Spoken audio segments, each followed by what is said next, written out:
Punjab Congress committee ਦੇ ਪ੍ਰਧਾਨ ਰਾਜਾ ਵੜਿੰਗ ਨੇ ਕਿਹਾ ਕਿ ਮਨਦੀਪ ਕੁਮਾਰ ਦੀ ਲਾਸ਼ ਗੁਰੇਆਮ ਪੁੱਜਿਆਂ ਅੱਜ 6 ਦਿਨ ਬੀਤ ਚੁੱਕੇ ਹਨ, ਪਰ ਪੰਜਾਬ ਸਰਕਾਰ ਵੱਲੋਂ ਹਾਲੇ ਤੱਕ ਨਾ ਤਾਂ ਪਰਿਵਾਰ ਨੂੰ ਕੋਈ ਆਰਥਿਕ ਮਦਦ ਦਿੱਤੀ ਗਈ ਹੈ ਅਤੇ ਨਾ ਹੀ ਉਹਨਾਂ ਦੀਆਂ ਮੰਗਾਂ ਨੂੰ ਗੰਭੀਰਤਾ ਨਾਲ ਸੁਣਿਆ ਗਿਆ ਹੈ। ਰਾਜਾ ਵੜਿੰਗ ਨੇ ਕਿਹਾ ਕਿ ਮਨਦੀਪ ਕੁਮਾਰ ਭਾਰਤ ਦਾ ਨਾਗਰਿਕ ਸੀ। ਕੇਂਦਰ ਸਰਕਾਰ ਆਪਣੇ ਆਪ ਨੂੰ ਦੁਨੀਆ ਦੀ ਵੱਡੀ ਤਾਕਤ ਦੱਸਦੀ ਹੈ, ਪਰ ਹਜੇ ਤੱਕ ਰੂਸ ਸਰਕਾਰ ਨਾਲ ਇਹ ਸਵਾਲ ਨਹੀਂ ਕੀਤਾ ਗਿਆ ਕਿ ਭਾਰਤੀ ਨਾਗਰਿਕਾਂ ਨੂੰ ਉਹਨਾਂ ਦੀ ਫੌਜ ਵਿੱਚ ਕਿਉਂ ਭਰਤੀ ਕੀਤਾ ਜਾ ਰਿਹਾ ਹੈ। ਇਹ ਬਿਲਕੁਲ ਗਲਤ ਹੈ। ਉਹਨਾਂ ਦੱਸਿਆ ਕਿ ਰੂਸ ਵੱਲੋਂ ਇੱਥੇ ਇੱਕ ਫੌਜੀ ਨੂੰ 5 ਸਾਲਾਂ ਵਿੱਚ ਪੂਰੀ ਟ੍ਰੇਨਿੰਗ ਦਿੱਤੀ ਜਾਂਦੀ ਹੈ। ਉੱਥੇ ਮਨਦੀਪ ਵਰਗੇ ਨੌਜਵਾਨਾਂ ਨੂੰ ਸਿਰਫ 15 ਦਿਨਾਂ ਦੀ ਟ੍ਰੇਨਿੰਗ ਦੇ ਕੇ ਜੰਗ ਵਿੱਚ ਝੋਕ ਦਿੱਤਾ ਗਿਆ। ਇਸ ਗੰਭੀਰ ਮੁੱਦੇ ਤੇ ਪ੍ਰਧਾਨ ਮੰਤਰੀ ਨਰਿੰਦਰ ਮੋਦੀ ਵੀ ਚੁੱਪ ਵੀ ਸਵਾਲਾਂ ਦੇ ਘੇਰੇ ਵਿੱਚ ਹੈ। ਰਾਜਾ ਵੜਿੰਗ ਨੇ ਕਿਹਾ ਕਿ ਉਹ ਇਸ ਮਾਮਲੇ ਸੰਬੰਧੀ ਰਾਹੁਲ ਗਾਂਧੀ ਅਤੇ ਕਾਂਗਰਸ ਹਾਈ ਕਮਾਂਡ ਨਾਲ ਗੱਲਬਾਤ ਕਰਨਗੇ ਤਾਂ ਜੋ ਇਹ ਮੁੱਦਾ ਸੰਸਦ ਵਿੱਚ ਉਠਾਇਆ ਜਾ ਸਕੇ।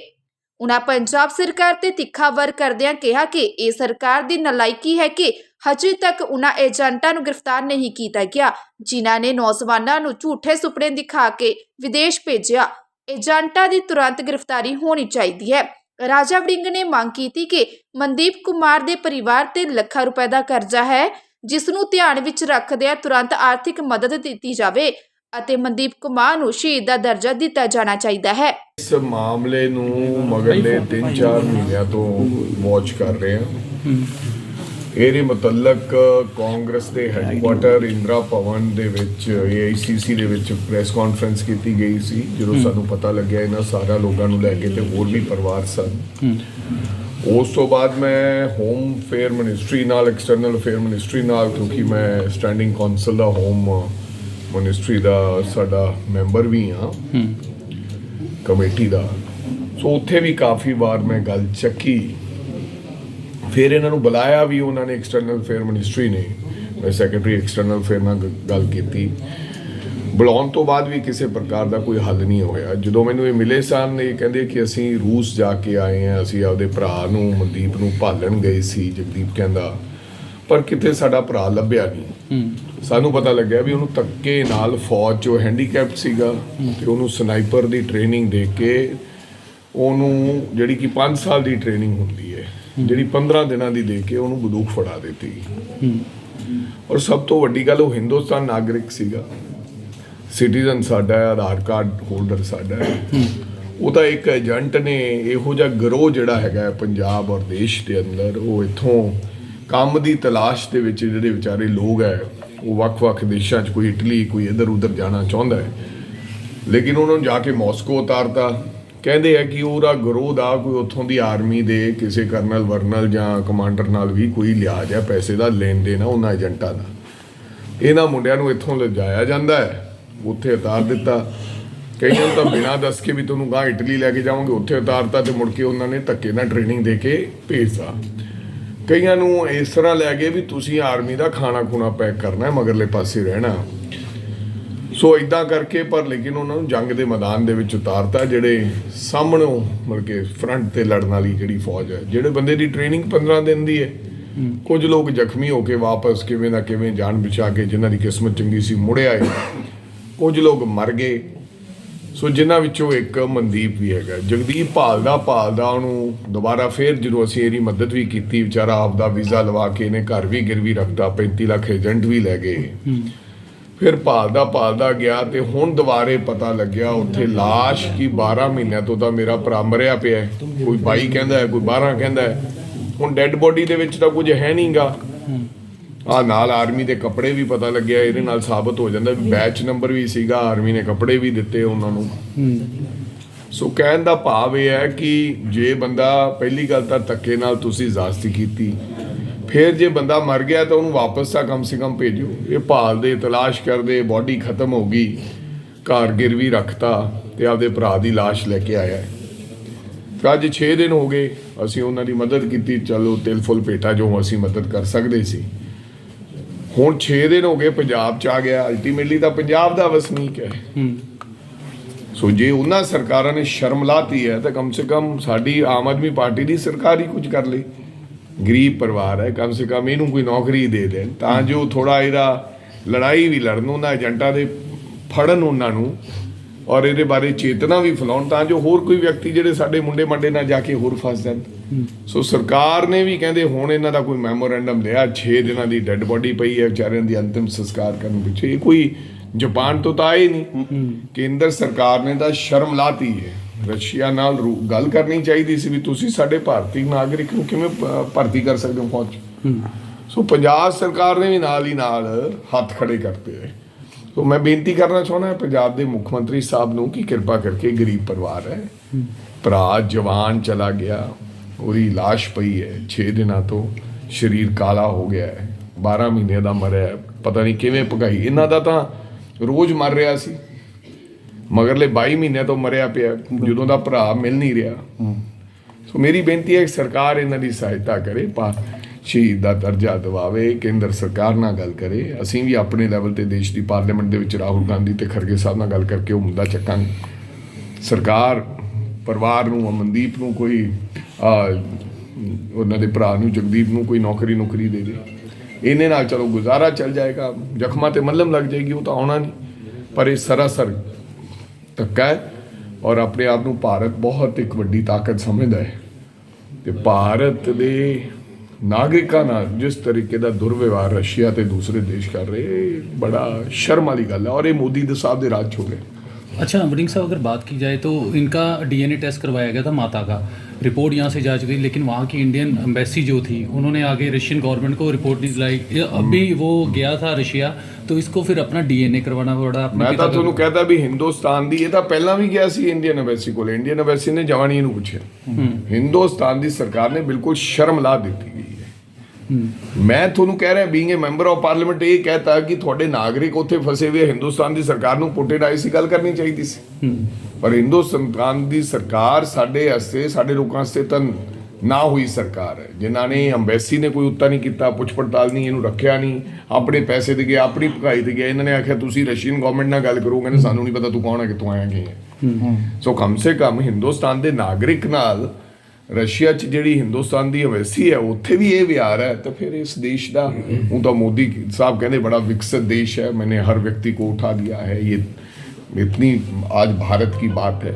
तो मैं कहता हूँ शर्म से हमारा साडा तो सिर चुकता है इस गल। लेकिन आप क्या मदद करेंगे, कांग्रेस मदद करेगी, इनका जो घर गिरवी रखा हुआ है क्या छुड़वाया जाएगा? कांग्रेस पार्टी ने ही, साडा तो कोई नाता त्याला नहीं सी, ना असी उत्ते सरकार 'ਚ ना थल्ले सरकार 'ਚ। असी प्रेस कॉन्फ्रेंस भी की, आवाज़ भी उठी, टिकटां वास्ते पैसे भी दिते ਜਾਣ ਵਾਸਤੇ ਆਪਦੇ ਕੋਲੋਂ ਵੀ ਤੁਸੀਂ ਪਹਿਲਾਂ ਲਾ ਚੁੱਕੇ ਆ, ਚਲੋ ਆਹ ਟਿਕਟ ਦੇ ਪੈਸੇ ਕੋਈ ਅਸੀਂ ਦਿੰਦੇ ਆ। ਫਿਰ ਹੁਣ ਵੀ ਐਂਬੂਲੈਂਸਾਂ ਵੀ ਅਗਰ ਕੋਈ ਲਿਆਉਣੀ ਸੀ ਵਿਚਾਰਿਆਂ ਨੂੰ, ਮੈਂ ਇਹ ਕਹਿਣਾ ਨਹੀਂ ਚਾਹੁੰਦਾ ਸੀ, ਉਹ ਤੁਸੀਂ ਪੁੱਛਿਆ, ਅਸੀਂ ਉਹ ਮਦਦ ਕਰ ਰਹੇ ਹਾਂ ਤੇ ਆਉਣ ਵਾਲੇ ਦਿਨਾਂ 'ਚ ਹੋਰ ਵੀ ਆਰਥਿਕ ਜਿਹੜੀ ਮਦਦ ਉਹ ਕਰਵਾ। लेकिन जो इनकी डिमांड है क्या वो पूरी हो पाएंगी? शहीद का दर्जा मिल पाएगा? ਸਰਕਾਰ ਨੇ, ਇਹ ਤਾਂ ਸਰਕਾਰ ਨੇ ਦੱਸਣਾ ਹੈ, ਓਪੋਜੀਸ਼ਨ ਦਾ ਕੰਮ ਹੈ, ਸਾਡਾ ਕੰਮ ਹੈ ਇਹਨਾਂ ਦੀ ਲੜਾਈ ਲੜਨੀ। ਉਹ ਪਹਿਲਾਂ ਵੀ ਲੜੀ ਹੈ ਤੇ ਹੁਣ ਵੀ ਲੜਾਂਗੇ। ਸ਼੍ਰੀ ਅਕਾਲ ਤਖਤ ਸਾਹਿਬ ਦੇ ਸੀਐਮ ਸਾਹਿਬ ਨੂੰ ਪੇਸ਼ ਹੋਣ ਲੱਗਿਆ। ਚਲੋ ਛੱਡੋ, ਮੈਂ ਇਸ ਅੱਜ ਦਾ ਜਿਹੜਾ ਮੁੱਦਾ ਜ਼ਿਆਦਾ ਵੱਡਾ, ਅਕਾਲ ਤਖਤ ਤੇ ਕੌਣ ਪੇਸ਼ ਹੋ ਰਿਹਾ ਕੌਣ ਨਹੀਂ, ਇਹਦੇ ਨਾਲ ਕੋਈ ਨਹੀਂ। ਉਹਨਾਂ ਨੇ ਕਿਹਾ ਹੈਗਾ ਕਿ ਉੱਥੇ ਪੇਸ਼ ਹੁੰਦਾ ਜਿਹੜਾ ਲਾਈਵ ਟੈਲੀਕਾਸਟ ਕੀਤਾ ਚਲੋ ਜਾਵੇ। ਜੀ ਦੇਖੋ ਗੱਲ ਇਹ ਹੈ, ਉਹ ਮੁੱਖ ਮੰਤਰੀ ਸਾਹਿਬ ਜਾਣਨ ਤੇ ਅਕਾਲ ਤਖਤ ਸਾਹਿਬ ਜਾਣੇ।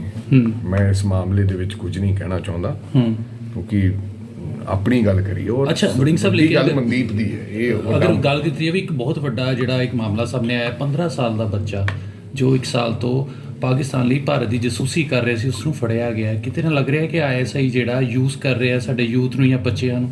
ਉਹ ਤਾਂ ਕੋਈ ਅੱਜ ਦਾ ਥੋੜੀ ਕਰ ਰਿਹਾ ਹੈ, ਕਈ ਸਾਲਾਂ ਦੇ ਹੋ ਰਹੇ ਹੈ ਬਿਲਕੁਲ।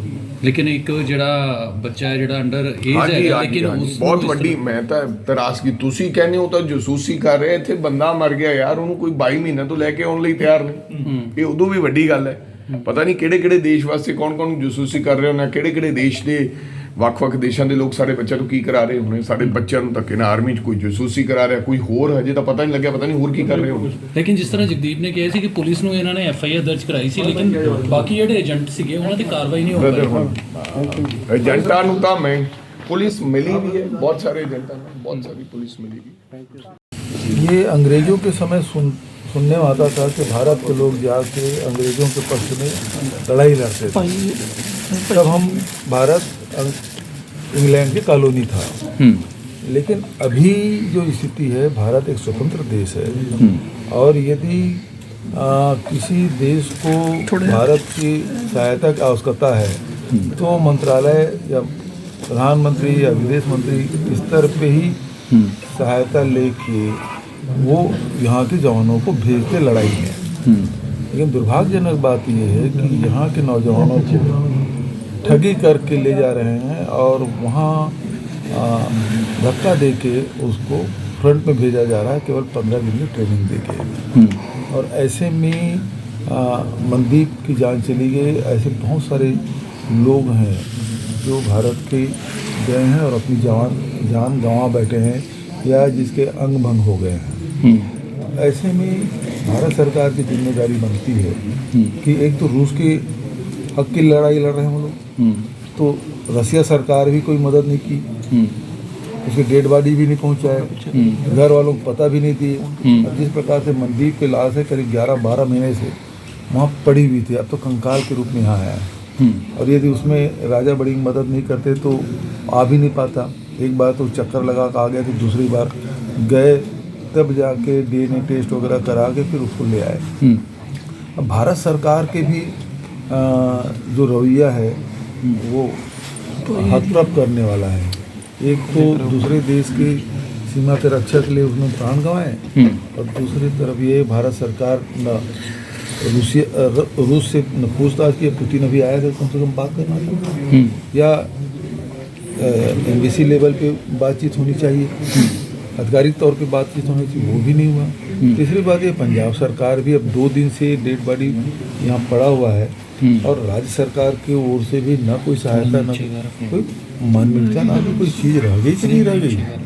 पंजाब सरकार ने 2 दिन से डेड बॉडी पड़ी हुई है, 6 दिन से पड़ी है सर यहाँ पर। हाँ जी, क्षमा चाहूँगा, 6 दिन से पड़ी हुई है। न कोई पूछने वाला है, न बताने वाला है, बात करने वाला है। लेकिन इस मामले में अगर बात की जाए तो एक एजेंट जो है, हालांकि वो दूसरे मामले में पकड़ा गया था किडनैपिंग में, लेकिन जिसने मनदीप कुमार और इसके साथ जो 12 और लोग थे उन्हें फंसाया था और FIR भी दर्ज है गुराया थाने में, लेकिन जो बाकी एजेंट थे उन्हें भी पुलिस पकड़ नहीं रही है अभी तक। इसका मतलब ये है कि कहीं न कहीं गड़बड़ तो है। यदि इन पे कार्रवाई नहीं हो रही है तो इसको क्या समझा जाए कि जो संबंधित अधिकारी और ये जो एजेंट है उनके साथ मिली भगत, तभी ये संभव हो रहा है। जब इतने बड़े मामला उजागर हो गया, एक टिप गया, वो कुछ लौट के आए, कुछ वही शहीद हो गए, उसके बाद भी दूसरी ट्रिप गई, वो उसके साथ भी वही हश्र हुआ है। तो ये सब लगातार हो रहा है, उसके बाद भी सरकार केंद्र सरकार न चेत रही, न राज्य सरकार चेत रही, न उसमें कोई कार्रवाई हो रही है। एक तरफ भारत से रूस की दोस्ती भी है, तो दूसरी तरफ वहाँ पर कई एजेंट भी ऐसे हैं जो कई भारत से ही जुड़े हुए, लेकिन वो लग रहा है कि एक तरफ ही मानव तस्करी कर रहे हैं। यदि ये मानव तस्करी क्यों होना चाहिए और ये सरकार ऐसी चुप्पी साधी क्यों है? यदि रूस को सहायता की आवश्यकता है तो भारत सरकार से सहायता मांगे और यहाँ की सेना वहाँ जाके वहाँ लड़ाई लड़े, वो ट्रेंड है। भाई ऐसा तो नहीं है कि इसके पहले कोई देश की सहायता मिल गई है। हम बांग्लादेश में गए इंदिरा जी के समय तो शांति वाहिनी गई थी। फिर दूसरा देखिए श्रीलंका, राजीव जी के समय श्रीलंका में वहाँ यहाँ फोर्स गई हुई थी। तो ऐसे अनेक उदाहरण हैं जिसमें सहायता के लिए सेना भेजा जाता है। इसमें न भारत सरकार की ओर से कोई बयान आ रहा है, न रूस सरकार की तरफ से कोई बयान आ रहा है, और हमारे जो जवान हैं वो मारे जा रहे हैं और जान चली जा रही है। उसको शहीद का दर्जा भी नहीं, कुछ भी नहीं, न उसकी आर्थिक सहायता, न परिवार को सूचना, न संवेदना के 2 शब्द। अब जैसे परिवार ने भी डिमांड रखी है कि मनदीप को एक तो शहीद का दर्जा दिया जाए, परिवार को सरकारी नौकरी दी जाए और इसके सिवाय उन्हें जो आर्थिक सहायता के लिए राशि प्रदान की जाए। तो कांग्रेस इसको लेकर कैसे देखती है और कांग्रेस क्या करेगी इसे? इस मामले में हमारी पूरी सहमति है और राजा बड़ी खुद एक मेंबर ऑफ पार्लियामेंट है, यहाँ से हमारे कांग्रेस के सांसद हैं। और फिर इस मामले को लोकसभा के जो हमारे नेता विपक्ष हैं श्री राहुल जी और राज्यसभा के नेता विपक्ष हैं आदरणीय खड़गे जी, दोनों के सामने बात लाई जाएगी। और अभी जो सत्र आने वाला है उसमें निश्चित रूप से इस बात को उठाया भी जाएगा और किस प्रकार से मदद मिल सकती है इस मामले में भी खड़गे जी और राहुल जी से हम लोग बात करें। सर अभी और युवक भी फंसे हुए हैं बाहर पंजाब के। बड़ा मामला है, ये उजागर हो रहा है और आप लोग के माध्यम से ही ये बातें सरकार तक के पूरी जनता तक के जाएगी, तो निश्चित रूप से मामला की गंभीरता और बढ़ेगी। Thank you. ਮਾਨਯੋਗ ਪੰਜਾਬ ਪ੍ਰਦੇਸ਼ ਕਾਂਗਰਸ ਕਮੇਟੀ ਦੇ ਪ੍ਰਧਾਨ ਤੇ ਮੈਂਬਰ ਪਾਰਲੀਮੈਂਟ ਸ਼੍ਰੀ ਰਾਜਾ ਵੜਿੰਗ ਜੀ ਅੱਜ ਯੂਕਰੇਨ ਤੇ ਰੂਸ ਦੀ ਜੰਗ 'ਚ ਸ਼ਹੀਦ ਹੋਏ ਜਿਹੜੇ ਸਾਥੀ ਮਨਦੀਪ ਦੇ ਪਰਿਵਾਰ ਨੂੰ ਮਿਲਣ ਆਏ ਸੀਗੇ ਔਰ ਸਾਰਾ ਮਾਮਲਾ ਉਹਨਾਂ ਦੇ ਧਿਆਨ 'ਚ ਆ। ਪਹਿਲਾਂ ਵੀ ਉਹਨਾਂ ਨੇ ਜਿਹੜਾ ਉਹ ਪੰਜਾਬ ਦੀ ਔਰ ਕੇਂਦਰ ਦੀ ਸਰਕਾਰ ਨੂੰ ਉਹਨਾਂ ਦੀ ਬਹਾਲ ਦੇ ਲਈ ਪ੍ਰੈਸ ਕਾਨਫਰੰਸ ਵੀ ਕੀਤੀ ਸੀ ਔਰ ਉਹਨਾਂ ਦੇ ਪਰਿਵਾਰ ਦੀ ਹਰ ਸੰਭਵ ਮਦਦ ਕੀਤੀ ਹੈ। ਉਹਨਾਂ ਨੂੰ ਆਰਥਿਕ ਸਹਿਯੋਗ ਵੀ ਦਿੱਤਾ ਸੀ ਰੂਸ ਜਾਣ ਦੇ ਲਈ ਔਰ ਹੁਣ ਵੀ ਜਿਹੜਾ ਉਹਨਾਂ ਨੇ ਉਹਨਾਂ ਦੀ ਡੈੱਡ ਬੋਡੀ ਨੂੰ ਇੱਥੇ ਮੰਗਵਾਉਣ ਲਈ ਕਾਫੀ ਸਾਰੇ ਆਫਰਸ ਕੀਤੀਆਂ ਹੈਗੀਆਂ। ਉਹਨਾਂ ਨੇ ਮਾਨਯੋਗ ਸ਼੍ਰੀ ਰਾਹੁਲ ਗਾਂਧੀ ਜੀ ਜਿਹੜੇ ਵਿਰੋਧੀ ਧਿਰ ਦੇ ਲੀਡਰ ਆ ਲੋਕ ਸਭਾ ਦੇ ਵਿੱਚ ਔਰ ਕਾਂਗਰਸ ਦੇ ਪ੍ਰਧਾਨ ਸ਼੍ਰੀ ਮੱਲਿਕਾਰਜੁਨ ਖੜਗੇ ਜੀ ਦੇ ਨਾਲ ਵੀ ਗੱਲ ਕਰਨ ਦੇ ਲਈ ਸ਼੍ਰੀ ਭੁਪੇਸ਼ ਬਘੇਲ ਜੀ ਜਿਹੜੇ ਸਾਡੇ ਪੰਜਾਬ ਮਾਮਲਿਆਂ ਦੇ ਇੰਚਾਰਜ ਆ ਉਹਨਾਂ ਨੂੰ ਕਿਹਾ ਕਿ ਇਹਨਾਂ ਨੂੰ ਪਰਿਵਾਰ ਦੀ ਮੁਲਾਕਾਤ ਜਿਹੜਾ ਉਹ ਰਾਹੁਲ ਜੀ ਨਾਲ ਕਰਾ ਕੇ ਲੋਕ ਸਭਾ ਦੇ ਵਿੱਚ ਇਸ ਇਸ਼ੂ ਨੂੰ ਜਿਹੜਾ ਉਹ ਉਠਾਇਆ ਜਾਵੇ ਔਰ ਉਹਨਾਂ ਦੀ ਆਰਥਿਕ ਤੌਰ 'ਤੇ ਹਰ ਤਰ੍ਹਾਂ ਦੀ ਸੰਭਵ ਮਦਦ ਕਰਨ ਲਈ ਸਰਕਾਰ ਨੂੰ ਪ੍ਰੈਸ਼ਰਾਈਜ਼ ਕੀਤਾ ਜਾਵੇ ਕਿ ਪਰਿਵਾਰ ਵੱਡੇ ਪੱਧਰ 'ਤੇ ਜਿਹੜਾ ਕਰਜ਼ੇ ਦੇ ਥੱਲੇ ਆ ਚੁੱਕਾ ਆ ਔਰ ਉਹਨਾਂ ਦਾ ਨੌਜਵਾਨ ਬੱਚਾ ਵੀ ਜਾ ਚੁੱਕਾ ਆ ਅਤੇ ਇਹੋ ਜਿਹੀਆਂ ਘਟਨਾਵਾਂ ਨਾ ਵਾਪਰਨ ਇਹਦੇ ਲਈ ਵੀ ਸਰਕਾਰ ਨੂੰ ਜਿਹੜਾ ਆ ਕੁਛ ਗੁੱਡ ਐਫਰਟਸ ਕਰਨੀਆਂ ਚਾਹੀਦੀਆਂ ਹੈਗੀਆਂ ਕਿ ਜੇ ਕੋਈ ਕਿਸੇ ਬੱਚੇ ਦੀ ਬਾਹਰ ਭਾਲ ਕਰਨ ਦੇ ਲਈ ਪਰਿਵਾਰ ਕਿਤੇ ਜਾਂਦਾ ਆ ਤਾਂ ਸਰਕਾਰ ਨੂੰ ਪ੍ਰਾਇਓਰਟੀ ਨਾਲ ਉਹਨਾਂ ਦੀ ਮਦਦ ਕਰਨੀ ਚਾਹੀਦੀ ਹੈ। ਲਗਭਗ 22 ਮਹੀਨੇ ਬਾਅਦ ਜਿਹੜਾ ਬੱਚੇ ਦੀ ਮੌਤ ਤੋਂ ਬਾਅਦ ਜਿਹੜਾ ਉਹਨਾਂ ਨੂੰ ਡੈੱਡ ਬੋਡੀ ਮਿਲੀ ਆ ਉਹਦੇ ਲਈ ਵੀ ਜਿਹੜਾ DNA ਟੈਸਟ ਵਗੈਰਾ ਕਰਕੇ ਬੜੀ ਜੱਦੋਜਹਿਦ ਕਰਨ ਤੋਂ ਬਾਅਦ ਜਿਹੜਾ ਬੱਚਾ ਉਹਨਾਂ ਦਾ ਉਹ ਵੀ ਜਿਹੜੀ ਇੱਕ ਸਿਰਫ ਲਾਸ਼ ਹੀ ਉਹਨਾਂ ਨੂੰ ਮਿਲੀ ਆ ਅਜੇ ਤੱਕ। ਤੇ ਪੰਜਾਬ ਤੇ ਸਰਕਾਰ ਜਿਸ ਤਰ੍ਹਾਂ ਭਗਵੰਤ ਮਾਨ ਨੂੰ ਇਹ ਕਈ ਵਾਰ ਮਿਲੇ ਆ ਤੇ ਕੇਂਦਰ ਸਰਕਾਰ ਦੇ ਮੰਤਰੀਆਂ ਨੂੰ ਮਿਲੇ ਆ, ਉਹਨਾਂ ਦੀ ਕਾਰਗੁਜ਼ਾਰੀ ਨੂੰ ਕਿਸ ਤਰ੍ਹਾਂ ਦੇਖਦੇ ਆ? ਦੇਖੋ ਇਹ ਨਾ ਉਹ ਤਾਂ ਨਖਿੱਧ ਹੀ ਹੈ ਇਸ ਮਸਲੇ ਦੇ ਵਿੱਚ ਰਹੇ ਆ, ਨਾ ਕੇਂਦਰ ਦੀ ਨਾ ਪੰਜਾਬ ਦੀ ਸਰਕਾਰ ਨੇ ਇਹਨਾਂ ਦੀ ਕੋਈ ਸੁਣਵਾਈ ਨਹੀਂ ਕੀਤੀ। ਮਾਨਯੋਗ ਅਮਰਿੰਦਰ ਸਿੰਘ ਰਾਜਾ ਵੜਿੰਗ ਜੀ ਨੇ ਇਹਨਾਂ ਦੀ ਮਦਦ ਕੀਤੀ ਔਰ ਇਹਨਾਂ ਨੇ ਆਪ ਖੁਦ ਬਹੁਤ ਜੱਦੋਜਹਿਦ ਕਰਕੇ ਬੜਾ ਜਿਹੜਾ ਆ ਉਹ ਦੁਖਾਂਤ ਝੱਲ ਕੇ ਜਿਹੜਾ ਉਹ ਆਪਣੇ ਭਰਾ ਨੂੰ ਲੱਭ ਕੇ ਜਿਹੜਾ ਉਹ ਜੀ ਲੈ ਕੇ ਆਏ। ਮੈਂਬਰ ਪਾਰਲੀਮੈਂਟ ਚੰਨੀ ਸਾਹਿਬ ਨਹੀਂ ਅਜੇ ਤੱਕ ਪਹੁੰਚੇ। ਚੰਨੀ ਸਾਹਿਬ ਸਟੈਂਡਿੰਗ ਕਮੇਟੀ ਦੀ ਮੀਟਿੰਗਸ ਦੇ ਵਿੱਚ ਜਿਹੜਾ ਉਹ ਆਊਟ ਆਫ ਸਟੇਟ ਆ ਔਰ ਉਹ ਮਾਨਯੋਗ ਪ੍ਰਧਾਨ ਜੀ ਦੀ ਵੀ ਉਹਨਾਂ ਨਾਲ ਗੱਲ ਹੋਈ, ਉਹ ਜਲਦ ਉਹ ਵੀ ਆਉਣਗੇ ਪਰਿਵਾਰ ਦੇ।